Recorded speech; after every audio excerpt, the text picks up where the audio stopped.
2011 മലയാള സിനിമയ്ക്ക് ഒരു മികച്ച തുടക്കം സമ്മാനിച്ചുകൊണ്ട് വിജയകരമായി പ്രദർശിപ്പിച്ചു വരുന്ന ട്രാഫിക് എന്ന ചിത്രത്തിന്റെ വിജയാഘോഷം ഫോറം കേരളത്തോട് പങ്കുവെക്കുന്നത് ചിത്രത്തിൽ ഒരു പ്രധാന കഥാപാത്രത്തെ അവതരിപ്പിച്ച യുവ തലമുറയിലെ ഏറെ ശ്രദ്ധേയനായ ശ്രീ കുഞ്ചാക്കോ ബോബൻ.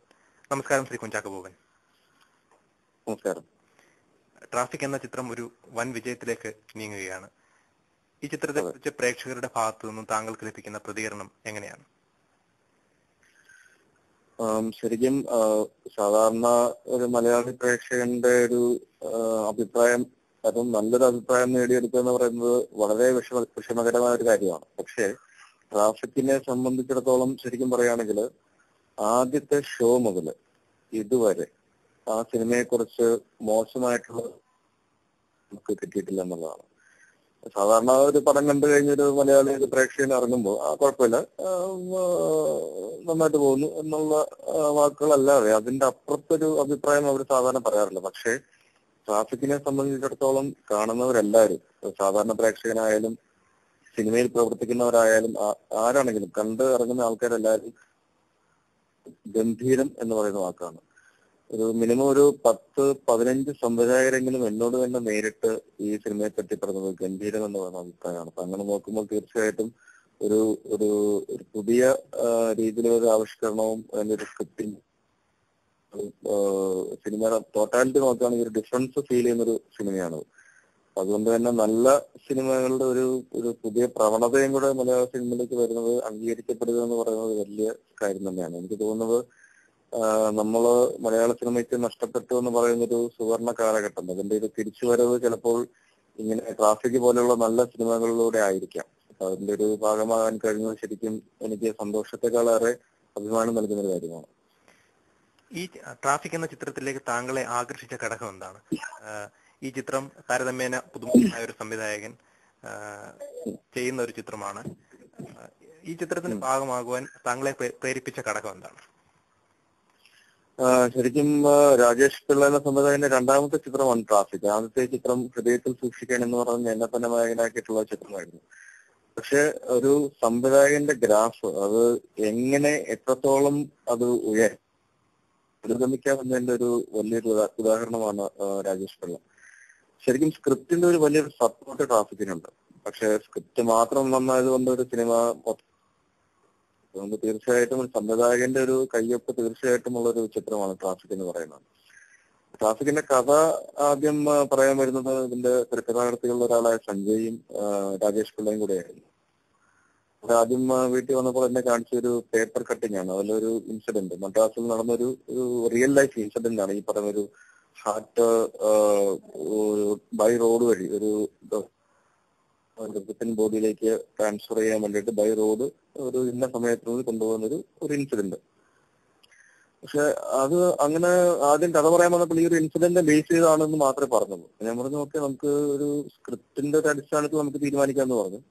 അങ്ങനെ സഞ്ജയ് കുറച്ചു നാളുകൾക്ക് ശേഷം ഒരു 14 സീൻ, ആദ്യത്തെ 14 സീനുകൾ എഴുതിക്കൊണ്ടുവന്നു. കഥ പറഞ്ഞതിൽ നിന്നും എത്രയോ ആ സീനുകള് മുകളിൽ നിൽക്കുന്നു എന്നുള്ളത് എനിക്കപ്പോൾ ബോധ്യപ്പെട്ടു.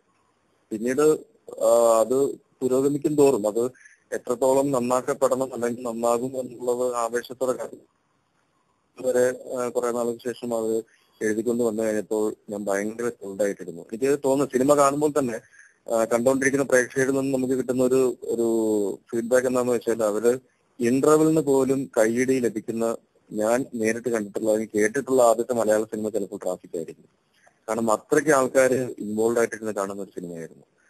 അതിനുശേഷം ഫുൾ സ്ക്രിപ്റ്റ് കൊണ്ടുവന്നപ്പോൾ ഇതൊരു നല്ലൊരു സിനിമയാണ്, ഏത് രീതിയിലും ഒരു നല്ല സിനിമയാകും എന്നുള്ളൊരു വിശ്വാസം ഉണ്ടായിരുന്നു. ഒരു കമേഴ്ഷ്യൽ ഒരു വിജയം എന്നതിനേക്കാൾ ഉപരി ഇത് ഏത് രീതിയിലും മലയാള സിനിമയിലെ ആദ്യത്തെ ഒരു 10 നല്ല സിനിമകളിൽ ഉൾപ്പെടുത്താൻ തക്ക രീതിയിലുള്ള സ്ക്രിപ്റ്റിങ്ങിന്റെ ഒരു ശക്തി അതുണ്ടായിരുന്നു.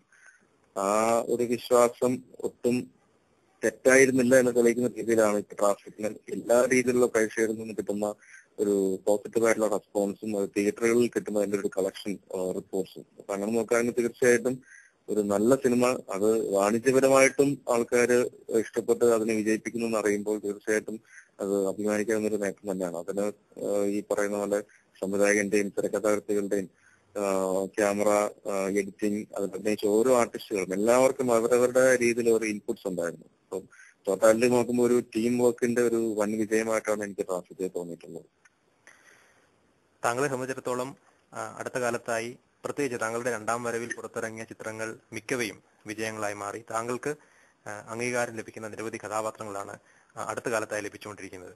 ഒരുപക്ഷെ ഈ രണ്ടാം വരവിൽ താങ്കൾക്ക് കുറച്ചുകൂടി വ്യത്യസ്തമായ കഥാപാത്രങ്ങളെ ലഭിക്കാൻ ഇടയായ സാഹചര്യം ഒന്ന് വിശദീകരിക്കാമോ? കഥാപാത്രങ്ങൾ തിരഞ്ഞെടുക്കുന്നതിൽ താങ്കൾ വരുത്തിയ മാറ്റമാണോ, അതോ മലയാള സിനിമയിൽ ഉണ്ടായ ഒരു മാറ്റത്തിന്റെ ഭാഗമായി താങ്കൾക്ക് കൂടുതൽ മികച്ച കഥാപാത്രങ്ങൾ താങ്കളെ തേടിയെത്തുന്നതാണോ?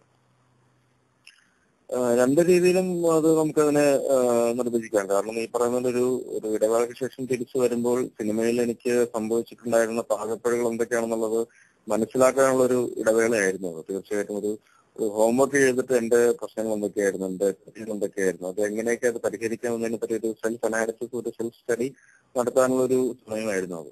അപ്പൊ അതിൽ എന്നെ സഹായിക്കാനായിട്ട് മലയാള സിനിമയെ സ്നേഹിക്കുന്ന ഒരുപാട് ആൾക്കാരുണ്ടായിരുന്നു.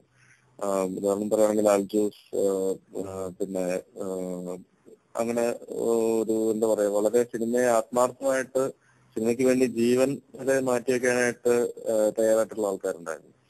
അപ്പൊ അവരിൽ നിന്നുള്ള പാഠങ്ങളും അവരുടെ അഭിപ്രായങ്ങളും എല്ലാം ഉൾക്കൊണ്ടിട്ടാണ് ഞാൻ പിന്നീട് സിനിമയെ വളരെ ഗൗരവമായിട്ട് കാണാൻ തുടങ്ങിയത്, സിനിമയെ സ്നേഹിക്കാൻ തുടങ്ങിയത്. അപ്പൊ അങ്ങനെയുള്ള ഒരു ആത്മാർത്ഥമായിട്ടുള്ള ഒരു സമീപനമാണെന്ന് തോന്നുന്നു സിനിമ എനിക്ക് തിരിച്ചും ആ സ്നേഹവും അംഗീകാരവും നൽകാനായിട്ട് നൽകിയിരിക്കുന്നു. ഉദയയുടെ ബാനറിൽ താങ്കൾ ഒരു ചിത്രം നിർമ്മിക്കുന്നു എന്ന രീതിയിലുള്ള വാർത്തകൾ കേൾക്കാൻ തുടങ്ങിയിട്ട് കുറെ കാലമായി. ഈ ചിത്രം ഈ വർഷം പുറത്തിറക്കാനുള്ള പദ്ധതിയുണ്ടോ? അതിനെപ്പറ്റി എന്താണ് പറയാനുള്ളത്? അല്ലെ, ശരിക്കും പറഞ്ഞാൽ ഉദയയുടെ ബാനറിൽ ഒരു സിനിമ നിർമ്മിക്കണമെന്നുള്ള എല്ലായ്പ്പോഴും എന്റെ മനസ്സിലുണ്ടായിരുന്നു. പക്ഷെ ഇപ്പോഴത്തെ ഒരു അവസ്ഥയിൽ എനിക്ക് ലഭിക്കുന്ന കഥാപാത്രങ്ങളുടെ ഒരു മേന്മകൾ വെച്ച് നോക്കുകയാണെങ്കിൽ അഭിനയം തന്നെയാണ് ഇപ്പോൾ ഏറ്റവും മുൻപന്തിയിൽ നിൽക്കുന്നത്. സിനിമാ നിർമ്മാണം എന്ന് പറയുന്നത് അതിൻ്റെതായ ഒരു കാലതാമസം, അതിന്റെ ഒരു സമയം വരുമ്പോഴേ ഉണ്ടാവുകയുള്ളൂ. അറ്റ് പ്രസന്റ് ഞാൻ എല്ലാ രീതിയിലും എനിക്ക് ലഭിക്കുന്ന കഥാപാത്രങ്ങളും സിനിമകളും ഏതൊക്കെ രീതിയിൽ നന്നാക്കാൻ സാധിക്കും, വിജയിപ്പിക്കാൻ സാധിക്കും എന്നതിനെ പറ്റിയാണ് ഞാൻ മുഴുവൻ ശ്രമിച്ചിരിക്കുന്നത്. താങ്കൾ സിനിമയിൽ ഒരു ചെറിയ ഇടവേളയ്ക്ക് ശേഷം തിരിച്ചെത്തിയ വ്യക്തിയാണ്. ഒരുപക്ഷെ വലിയ ഇടവേള ഉണ്ടായില്ല എങ്കിൽ പോലും താങ്കൾ സിനിമയിലെത്തിയ ആ ഒരു കാലഘട്ടവും ഇപ്പോഴത്തെ മലയാള സിനിമയും കൂടി താരതമ്യം ചെയ്യുമ്പോൾ ഒരു പ്രധാനപ്പെട്ട വ്യത്യാസം എന്ന് പറയുന്നത് ഒരുപക്ഷെ ഈ സംഘടനകൾ തമ്മിലുള്ള പ്രശ്നങ്ങൾ, അതുമായിട്ട് ബന്ധപ്പെട്ടുണ്ടാകുന്ന വിവാദങ്ങൾ, ഇങ്ങനെയൊക്കെയുള്ള കാര്യങ്ങളാണ്. താങ്കൾക്ക് അതിനെപ്പറ്റി എന്താണ് പറയാനുള്ളത്? ഈ മലയാള സിനിമയിൽ ഗുണപരമായ ഒരു മാറ്റം സംഭവിച്ചുകൊണ്ടിരിക്കുന്ന ഈ ഒരു കാലയളവിൽ ഇത്തരം പ്രശ്നങ്ങളൊക്കെ സിനിമയെ പ്രതികൂലമായി ബാധിക്കുന്നു എന്ന് തോന്നുന്നുണ്ടോ? ഈ സംഘടനകൾ എന്ന് പറയുന്നത് അവരുടെ ആത്യന്തികമായിട്ടുള്ള ജോലി മേഖലയില്ല, അവർ തൊഴിൽ ചെയ്യുന്ന മേഖലയെ നന്നാക്കി ഉദ്ധരിക്കുക എന്നതായിരിക്കണം. അത് ഒരു ഒന്നോ രണ്ടോ ആൾക്കാരുടെ ഒരു നേട്ടത്തിനോ മേന്മയ്ക്കോ അവരുടെ നന്മയ്ക്കോ വേണ്ടി ഉള്ളത് മാത്രമെന്നുള്ളതിൽ ഒതുങ്ങി നിൽക്കാതെ ഒരു വൈഡർ ഒരു ഫോർമാറ്റിൽ, ഒരു പ്ലാറ്റ്ഫോമിൽ ചിന്തിക്കുകയാണെങ്കിൽ സിനിമയെ ആകെ മൊത്തത്തിൽ നന്നാക്കാനായിട്ടുള്ള ഒരു വേദിയായിട്ട് ഈ സംഘടനകൾ കാണുന്നു.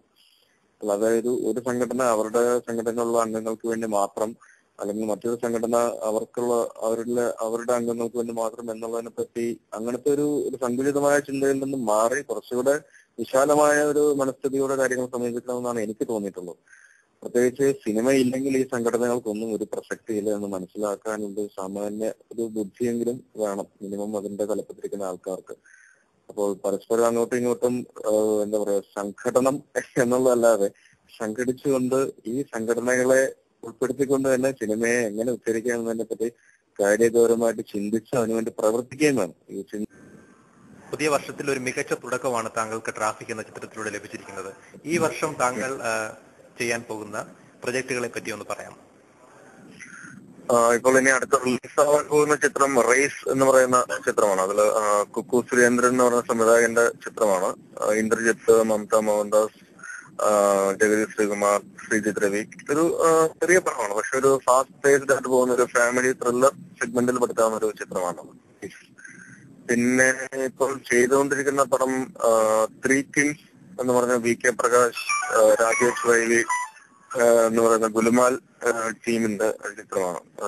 അതിൽ ജയസൂര്യ, ഇന്ദ്രജിത്ത്, സംവിത സുനിൽ, കാതൽ സന്ധ്യ, ആൻ അഗസ്റ്റിൻ, ചേട്ടൻ, സുരാജ്, സലീം, അങ്ങനെ ഒരു വലിയ താരനിര തന്നെയുണ്ട്. ഒരു ത്രൂ ഔട്ട് ഒരു out and out comedy fun ഫിലിമാണത് ത്രീ കിങ്സ് എന്ന് പറയുന്നത്.